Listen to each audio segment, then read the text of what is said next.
Yeah, around the time of the Second World War, rugby league was on par with soccer as the biggest game in France. They said that rugby union was melting like snow in the book The Forbidden Game. And what happened was, if you talk about why the demise of French rugby league, why is it diminished so much, was because around the time of the Second World War, as we know, the Germany occupied the Nazi occupation of France. And when they occupied France, the German government, they put in what they called a puppet government. They put in what they called the Vichy regime. And the Vichy regime went around and basically they outlawed, French at our very core, the French people and Australian people are very similar. At heart, we're socialists. Mm-hmm.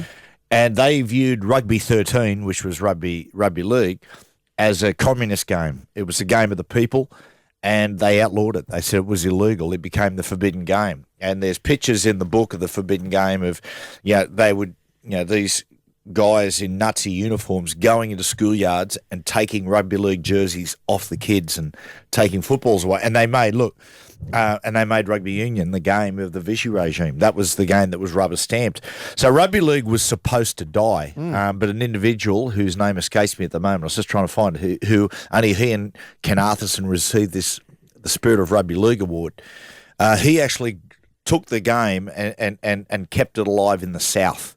And that's why there's no rugby league played in the north of France, but in the south, it's still played, and up until into the 1960s, so still a very, very strong side.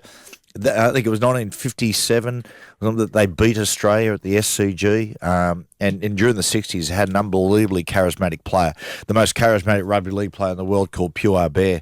And Pure Albert was from Carcassonne. If you go to Carcassonne now, which is the walled city there, an amazing city, but there is a statue of a man they call Pipette. Had the good fortune to meet the Pipette back in 1988, Pewey Bear. Ron Willey, our then coach of Penrith, took us on a 3-week tour of southern France, and Pewey Bear was our host. Yep. And I wondered who this diminutive little guy was in the corner who was chain smoking all the time. Yes. And Ron Willey told us, he said, this is the guy who basically is the megastar of French rugby league. He and Clive Churchill were, was sort of the two biggest names.